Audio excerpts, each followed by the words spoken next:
देखिए, इज़राइल पूरा middle east actually देखा जाए तो इन्वॉल्व्ड है इसमें। इज़राइल से लेके ईरान तक बीच में जितने मुल्क पड़ते हैं, चाहे वो अमेरिकन अलाइज़ हैं, यूएई है, कुवैत है, बहरीन है, कतर है, सऊदी अरेबिया है। यहाँ जो न्यूट्रलाइज़ कर दिए गए हैं ऑलरेडी सीरिया, इराक, किसी हद तक लेबनान, क्योंकि हिज़्बुल्लाह को भी पहले ख़त्म किया गया है। ये सब लोग इफ़ेक्टेड हैं और इसका एडवर्स इम्पैक्ट पूरे ही रीजन पे पड़ेगा। और इमीडिएट जो इफ़ेक्ट ये है कि जो अगर उनका एम उन्होंने अभी जो स्टेट किया है प्रेसिडेंट ट्रंप ने और जो आपके इजरायली प्राइम मिनिस्टर हैं नेतन्याहू कि रिजीम चेंज है इस बारी। पिछली बारी तो कहते थे हमने न्यूक्लियर को ऑब्लिटरेट कर देना है, कर दिया हमने, ख़त्म कर दिया। पर अगर वो ख़त्म कर दिया था तो फिर अब क्या ज़रूरत पड़ी। तो कहीं ना कहीं इनके दिमाग में ये है कि ये मौका है, हमें यहाँ रजीम चेंज कर देना चाहिए। और क्योंकि वहाँ की जनता, वहाँ के प्रोटेस्ट हुए थे पिछले महीने, काफ़ी बड़े प्रोटेस्ट हुए थे, तो वो कहीं उस लेवल, क्रिटिकल लेवल पे नहीं पहुँचे, क्रिटिकल मास नहीं बन पाया कि ओवरथ्रो कर सकें, और वो सब दबा दिया गया। तो अब देखिए आगे क्या होता है। दूसरे से जो उनके धनी थे आयतुल्लाह अली खamenei, उनको जो ये मार दिया गया है। इसके अलावा उन्हीं के जो एक बेटी थी करण लॉ थे और ग्रैंडसन थे, उनको भी पूरी जवान जो है वो भी शहीद किए हुए थे जिस तरीके से ईरान का कर लिया। क्या लगता है कि आखिरकार इसके बाद जो होम गार्ड्स द्वारा जो चीज़ें पर रिफ्लेक्ट की गई, उनकी तरफ से कहा गया कि जो भी यूएस बेस है वहाँ पर डायरेक्ट अटैक नहीं करेंगे। दूसरी तरफ से डोनाल्ड ट्रंप जो है वो सीधे तौर पर उनके चेतावनी देते हुए नजर आते हैं कि यदि आप इस तरीके की कोई हरकत की तो जो अंजाम हुआ उससे भयंकर अंजाम दिया खुला है। देखिए, ये खamenei की डेथ जो है अभी कंफर्म कर दी गई है, इवन ईरान ने कंफर्म कर दी और 40 दिन का मॉर्निंग कर दिया है उसके लिए। ये बहुत बड़ा धक्का है ईरान के लिए देखा जाए तो। बाकी उनके जो आर्मी के कई कमांडर्स थे, यहाँ उनके जो कि मिनिस्टर्स थे, उनका तो पहले भी वो कई बारी हलाक किया उन्होंने इंटेलिजेंस बेस्ड ऑपरेशंस के ऊपर। पर ये फर्स्ट डे के अटैक में उन्होंने जिस तरीके से खamenei को टेक आउट किया है, तो बहुत बड़ी इंटेलिजेंस होगी उनके पास। और मुझे हैरानगी है कि इतने दिनों से थ्रेट मिल रहे थे कि वो अपने सुप्रीम लीडर को सो कॉल्ड कहीं सेफ जगह पे नहीं रख पाए।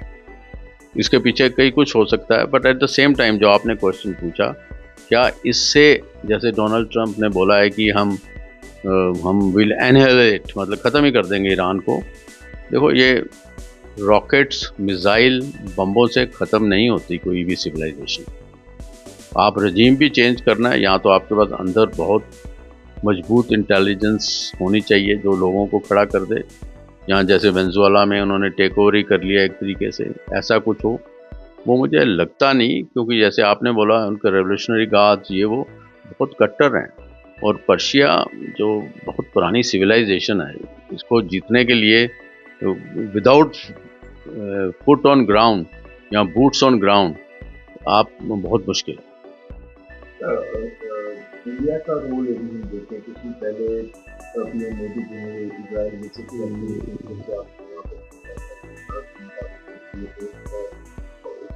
बाद जो है वो ईरान पर जो है वो अटैक कर दिया जाता है। तो क्या लगता है इसका क्या कुछ इम्पैक्ट जो है वो इंडिया को झेलना पड़ता है? ये कोइंसिडेंस है या कोई डिप्लोमेटिक मैसेजिंग है कि हम इज़राइल के साथ खड़े हैं?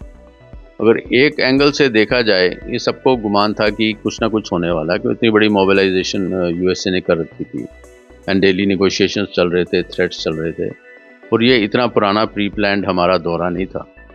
कुछ ही दिनों में मेरा ख्याल ये बना था। और इसके साथ इस टाइम जाके उनके साथ खड़े होना एक मैसेजिंग तो है। अगर मैं इसको देखूं ऑप सिंदूर से मिला के, तो उस समय हमारे साथ ये जितने भी ममालिक हैं, जितने भी ये कंट्रीज़ हैं, इनमें से एक आधा कंट्री छोड़ के, और सिर्फ एक इज़राइल था इसके एडिशन जो हमारे साथ खड़ा था। तो हमने ओपनली कुछ नहीं कहा, ना ही हमने डिप्लोमेटिकली कुछ ऐसा स्टेटमेंट दिया। हम तो डी एस्केलेशन और शांति का ही हमेशा देते हैं।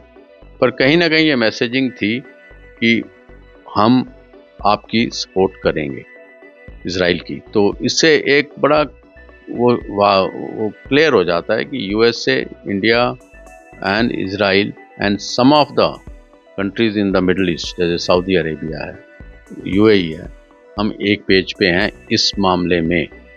जो एक हमने बहुत बड़ा स्टेप लिया है और ईरान के साथ भी हमारे अच्छे रिलेशंस हैं, उसका क्या रिएक्शन होता है वो आने वाले दिनों में पता लगेगा।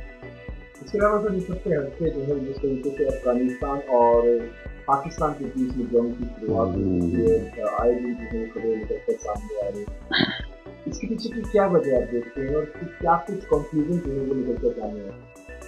जो पिछले 50 साल में 79 में ही मेरा ख्याल सोवियत यूनियन ने जब इन्वेड किया था, तब से लेके आज तक पाकिस्तान ने अफ़गानिस्तान को अपनी एक क्लाइंट स्टेट समझा।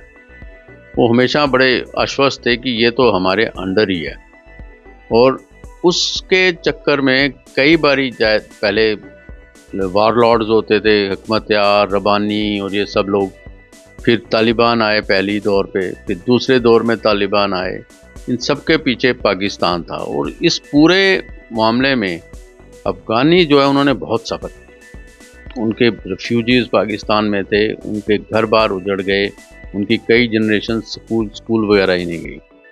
तो कहीं ना कहीं उनके दिल में ये बड़ी रंजिश है कि हमें अगर पिछले 40-50 साल में ख़राब किया है तो वो पाकिस्तान ने किया, और ये उनके दिल में बैठ गया है आम जनता के। और जो टीटीपी है, तालिबान पाकिस्तान, जो तहरीक तालिबान पाकिस्तान है, वो कहते हैं कि हम दुरंद लाइन को नहीं मानते। जो केपीके उनका सूबा है पख्तूनवा, वो भी हमारा है। इनफैक्ट वो कहते हैं अटक तक, सिंध की जो अटक तक जो शहर है वो हमारा, एक्चुअल हमारा जो पश्तून एरिया है वहाँ तक है। तो इसको लेके बड़ा तगड़ा कॉन्फ्लिक्ट है। वो आइडियोलॉजिकली अपने अफ़गान तालिबान के साथ बिल्कुल जुड़े हुए हैं और रहने वाले इस इलाके के, और वहाँ से गुरिल्ला वारफेयर के उनके 40-50 साल का तजर्बा है। उनकी कन्वेंशनल रवायती तौर पे जो लड़ाई होती है उसमें अफ़गानिस्तान हो या टीटीपी हो, इनके पास उतना ना असला है, ना ऐसी ट्रेनिंग है, ना ऐसी फ़ौज है, ना हवाई जहाज़ हैं। पर आज की डेट में जो इन्होंने इतनी बड़ी बड़ी जो पावर्स थी, सोवियत यूनियन, यूएसए को, उनको निकाल दिया सिर्फ गुरिल्ला वारफेयर। और ये सबसे ज़्यादा तंग करने वाला है पाकिस्तान को, क्योंकि हर आए दिन वहाँ धमाके होते हैं और 4-5 फौजी अगर एवरेज लगा लो हर रोज़ शहीद होते हैं केपीके में पाकिस्तान के। तो ये उनको बहुत चुभता है। तो अब इसका कई कंट्रीज़ ने, कतर ने, तुर्की ने, सऊदी अरेबिया ने बीच पड़ के इनकी सुलह करानी शुरू की, पर वो एक बड़ा डिफ़िकल्ट कस्टमर्स हैं टीटीपी वाले। वो इतना, क्योंकि उनका कुछ ज़्यादा, वो कहते हैं ना कि उनका कोई ज़्यादा खामियाजा हो या they are nothing to lose type हैं, तो वो करते रहेंगे ये हमले। और इनको मीडिएशन करना या ये करना बड़ा मुश्किल है। और पाकिस्तान वाले खुद समझते हैं कि जब तक हम अफ़गानिस्तान में प्रेजेंट रजीम ना चेंज करें और अब काबुल की वाला जो तबका है कंधार की वजह से, उसको ना ले आए सेंटर में, जो इनके हक्कानी, सिराजुद्दीन हक्कानी वगैरह जो पुराने इनके हैं, इनकी हम उनको सेंट्रल ले आएँ तो शायद हमें फ़ायदा हो। तो उनका पूरा जोर उस तरफ लगा हुआ है, इसीलिए हमले कर रहे हैं और कह रहे हैं कि उनका जो मुल्ला हैं वहाँ, जो आखुंडी हैं या दूसरे हैं, उनको हमने हलाक कर दिया। कुछ रिपोर्ट्स आ रही हैं पर कोई कंफर्म नहीं है, बट इनका पूरा जोर उस तरफ लगा हुआ है कि वहाँ से हम पकड़ें तब इनको हम कंट्रोल कर पाएंगे। ऐसे कंट्रोल करना बड़ा मुश्किल है आज की। अगर आप ये वीडियो YouTube पर देख रहे हैं तो हमारे चैनल को सब्सक्राइब कर बेल आइकन दबाएं, और Facebook पर देख रहे हैं तो हमारे पेज को लाइक करें।